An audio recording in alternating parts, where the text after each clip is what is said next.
8 और 9 अगस्त 2024 का वह रात और दिन कोलकाता में हुए हादसा, एक ट्रेनी डॉक्टर के साथ जो घटना घटी है वो दुनिया भर में कभी ना भूल पाने वाला दिन बन गया है। हम सभी इस घटना के बारे में जानते हैं क्योंकि इसको 1 महीना हो गया है और ये लगातार सुर्खियों पे बना है। लोग हड़तालें कर रहे हैं और जल्दी से जल्दी न्याय की मांग इसमें कर रहे हैं। 9 अगस्त सुबह 5 बजे कोलकाता के आरजीकर मेडिकल कॉलेज में सेमिनार हॉल के अंदर एक लेडी डॉक्टर्स की डेड बॉडी मिलती है, अस्त व्यस्त अवस्था में, खून से लथपथ ऐसी मिलती है।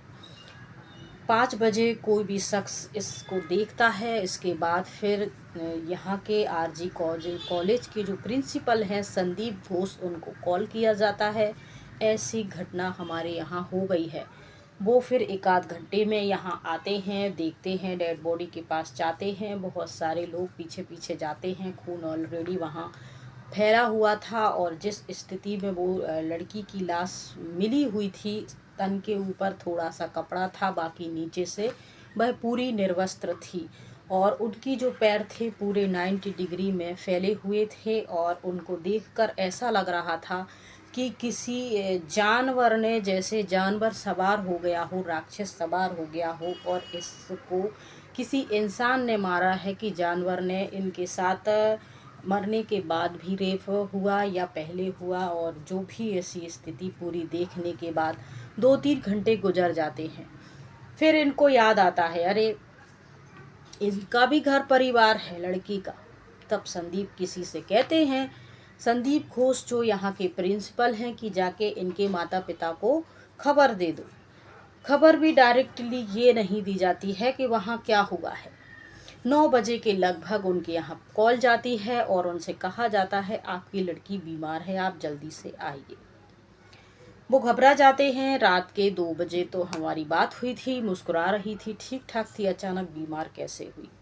फिर वो वहाँ से फिर फ़ोन लगाते हैं, 8-10 बार ट्राई करते हैं, उनकी सांसें फूलने लगती, घबराहट होती है, अचानक से क्या हुआ। उसके बाद कोई रिसीव करता है वहाँ और कहता है, आपकी लड़की ने सुसाइड कर लिया है, आप जल्दी से आ जाइए। वहाँ से फिर वो भागे भागे आते हैं, लेकिन इस वहाँ का जो नज़ारा देखते हैं, उनकी आंखें फटी रह जाती हैं, धड़कनें एकदम से बढ़ जाती है, उन्हें कुछ समझ में नहीं आ रहा है। एक्चुअली वहाँ का नज़ारा ऐसा था, हॉस्पिटल के बाहर लोगों का जमावड़ा होना शुरू हो गया था। ये खबर इनके माता पिता से पहुँचने से पहले ही पूरी दुनिया में सोशल मीडिया के माध्यम से फैल चुकी थी और इसका विरोध करने के लिए और हड़ताल करने के लिए और न्याय दिलाने के लिए ये जमावड़ा वहाँ लगने लगा था। कई जूनियर स्टूडेंट इस मेडिकल कॉलेज के थे, वो भी सड़क पे आ गए और भी डॉक्टर सड़क पर आ गए और न्याय की बात करने लगे। माता पिता के बहुत रिक्वेस्ट करने के बाद उस डेड बॉडी, तो बहुत सारे जूतों के निशान, ये वो सब जो सबूत थे वहाँ, क्या हुआ क्या नहीं हुआ, इन सब चीज़ों। फिर यहाँ के जो प्रिंसिपल हैं संदीप घोष, उन्हें याद आया, अरे पुलिस को इन्फॉर्म करना है। पुलिस को इन्फॉर्म करते हैं, पुलिस आती है, बहुत से लोग आते हैं, सबूत जो भी रहते हैं वहाँ के सब। इन सब धक्का मुक्की होने के बाद से फिर यहाँ भीड़ लग जाती है और फिर 3 घंटे और गुजरने के बाद 12-1 बजे के समथिंग इनके माता पिता को वो देख, तब तक वो खून से निथड़ रही थी, वैसी ही बॉडी पड़ी, उसको उठाया करा और फिर जल्दी से जल्दी पोस्टमार्टम, अननेचुरल डेथ, फलाना ढिमकाना करके सूत्रों के हवाले से ये खबर निकल के आ रही है कि वहाँ से उनको कुछ किसी के द्वारा पैसे भी दिए गए हैं कि आप जल्दी से जल्दी ये पैसे लीजिए। आप वो रिश्वत के तौर पे थे या सहानुभूति के तौर पे या मदद के तौर पे, इसकी पुष्टि तो हम नहीं कर रहे हैं, लेकिन ऐसी उड़ती खबर है कि उनके माता पिता से कहा कि जल्दी से जल्दी आप इस डेड बॉडी को जला दीजिए और फिर पोस्टमार्टम की जो भी फॉर्मेलिटी वगैरह थी, जल्दी से जल्दी उस डेड बॉडी को डिस्ट्रॉय कर दिया गया ताकि आगे और ज़्यादा सबूत उस ना। इनके जो वकील हैं उन्होंने बताया कि सबसे बड़ा सबूत एक डेड बॉडी होती है विक्टिम, मरने वाले की, वही सबसे ज़्यादा सबूत, बड़ा सबूत होती है। उसको जलाने की इतने जल्दी क्या थी। इसके बाद रात के 9:30 बजे 9 अगस्त को ही इसकी एफआईआर दर्ज होती है। सुबह 5 बजे से रात तक क्या क्या हुआ, कैसे माता पिता और पूरी दुनिया में न्याय की मांग, कैंडल मार्च, हड़ताल और डॉक्टरों की भी हड़ताल, और फिर संदीप को हटाने के इस्तीफा और सुरक्षा, तमाम प्रकार की तख्तियाँ लेकर जूनियर डॉक्टर सड़क पर आ गए और अलग अलग तरीके की मांग करने लगे। इसके बाद सुबह 10 अगस्त को संदीप जो संजय रॉय हैं उनको पुलिस चौकी के ही कहते हैं, ये जो संजय रॉय हैं ये नगर सेवक हैं और पुलिस के लिए ही ये काम करते थे।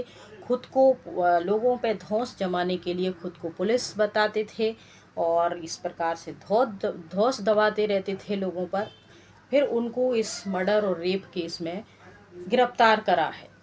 क्यों करा है? क्योंकि वहाँ जो एक ब्लूटूथ मिली थी मोगेसर सेमिनार हॉल से, जो संदीप के मोबाइल से जॉइंट हो गई थी, कनेक्ट हो गई थी, तो सारा शक जो था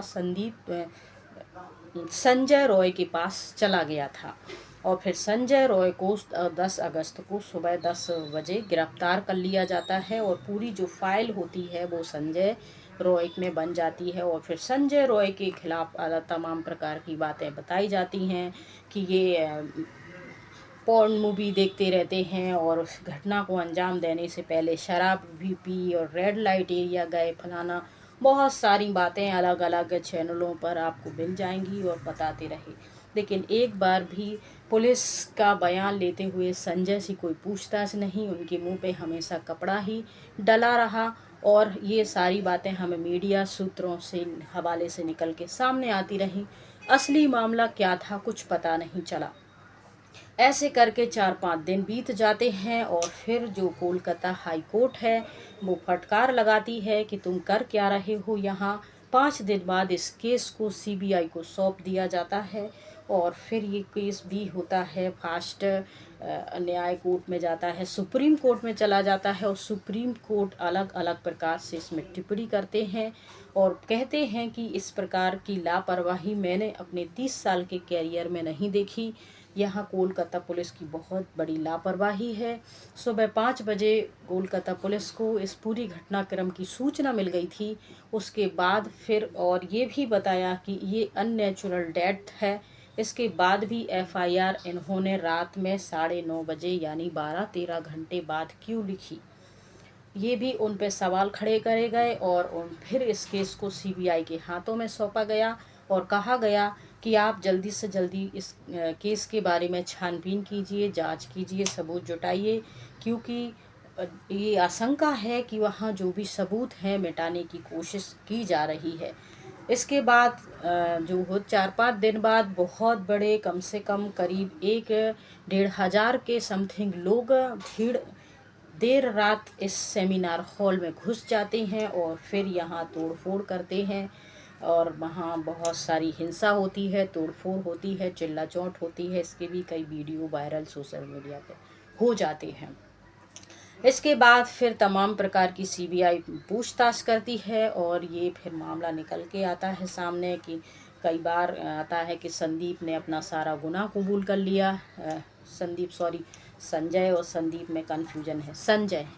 संजय ने अपना सारा गुनाह कबूल कर लिया है और उसने स्वीकार कर लिया है। फिर उसका साइकोलॉजिकल टेस्ट हो रहा है, पॉलीग्राफ टेस्ट हो रहा है, उसमें उसने इस बात से नकार दिया है। फिर कभी कोर्ट में संजय अपने बयानों से मुकर गया, फिर कभी अलग अलग तरीके से संजय बताए हैं। और आज जो संजय बता रहे हैं कि पॉलीग्राफ टेस्ट जब संजय का लिया गया तब संजय रो पड़ा और संजय ने कहा कि मैंने कुछ नहीं किया है।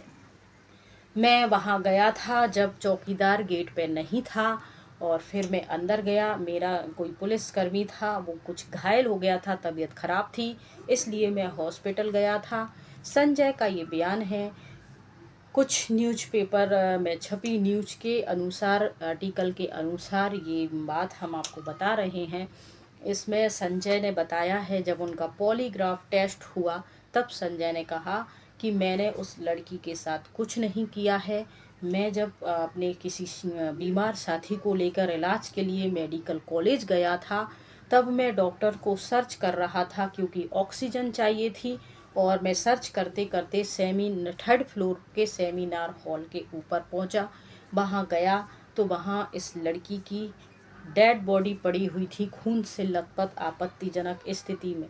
मैंने इसे देखा और मैं घबरा गया। मैंने सोचा शायद इसके साथ कुछ हुआ है, इसको मदद की ज़रूरत है। मैं उसके करीब गया, मैंने उसको हिलाया, जगाने की कोशिश करी। जब वो किसी प्रकार की प्रतिक्रिया नहीं दी, तब मैं घबरा गया और वहाँ से दौड़ लगा के भाग रहा था। मैं किसी चीज़ से टकराया और मेरे कान में जो हेडफोन लगी हुई थी ब्लूटूथ वाली, वो वहाँ गिर गई और मैं वहाँ से भाग गया। भाग के फिर मैं अपने घर जाके सो गया। इसके बाद फिर पुलिस ने सुबह 10 बजे संजय रॉय को गिरफ्तार किया और पूरा उनके ऊपर केस बना दिया गया कि यही पूरे घटनाक्रम की कर्ता धर्ता है। इसके बाद फिर सीबीआई ने अलग अलग लोगों के, प्रिंसिपल संदीप घोष के और फिर वहाँ और भी फेरो डॉक्टर से 4-5 उनके, और जो वहाँ गार्ड थे उस रात 2 गार्ड थे, उनके पॉलीग्राफ टेस्ट करवाए। और फिर डे बाय डे इसमें क्या क्या प्रोसेस हुई है, अभी तक 1 महीने के अंदर आपको 2-4 पार्ट में डिटेल में ये सारी चीज़ें बता दी जाएंगी और फिर क्या क्या इसमें निकल के सामने आ रहा है। लेकिन एक बात तो साफ है, इस पूरे घटनाक्रम में आपको क्या लग रहा है? मुझे तो लग रहा है कि बहुत माना कुछ भी इसमें छुपाया जा रहा है। यानी क्या क्या हुआ है, देखिए हॉस्पिटल वही थी, डॉक्टर भी थे, यहाँ होती थी पोस्टमार्टम, फिर पोस्टमार्टम के लिए बाहर क्या जाना, सब कुछ यहाँ। लेकिन उसके बाद फिर सीमन मिलना, प्राइवेट अंग, फिर एक बार पोस्टमार्टम रिपोर्ट में बताया गया कि मरने के बाद भी बलात्कार हुआ, मरने से पहले हुआ, फिर मार पिटाई करी गई। तमाम प्रकार की अलग अलग बातें इसमें सामने निकल के आ रही हैं। लेकिन जो कुछ भी हुआ है इस पूरे कांड में, कोलकाता में ऐसा जो केस हुआ है, हम अपनी सुरक्षा के लिए बीमार होते हैं, किसी भी लिए डॉक्टर के पास जाते हैं, और जब डॉक्टर ही सुरक्षित नहीं है तो फिर क्या होगा। हम बेटियों को स्कूल भेजते हैं, वहाँ टीचर और वहाँ के कुछ चपरासी वगैरह होते हैं, उनके साथ छेड़खानी करते हैं। कोचिंग भेजते हैं तो वहाँ की टीचर, कुछ लड़के छेड़खानी करते हैं।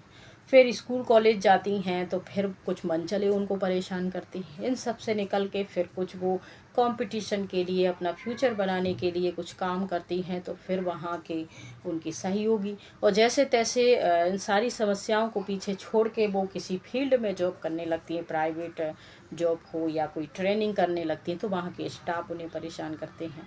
आजकल बेटी पैदा करना इतना माना जुर्म हो गया है कि माना एक लेडीज, एक औरत, एक महिला होने का ही ये हमें सज़ा मिल रही है कि हमें सिर्फ हड्डी मांस देखा जा रहा है और हम किसी काम के नहीं हैं, भोग विलास के अलावा हमें लोग सिर्फ यूज़ कर सकते हैं। तो इस पूरे घटनाक्रम में आप सब लोग और क्या क्या जानना चाहते हैं, क्या क्या आपके पास भी अगर इससे संबंधित कोई जानकारी है तो हमारे साथ शेयर ज़रूर कीजिए।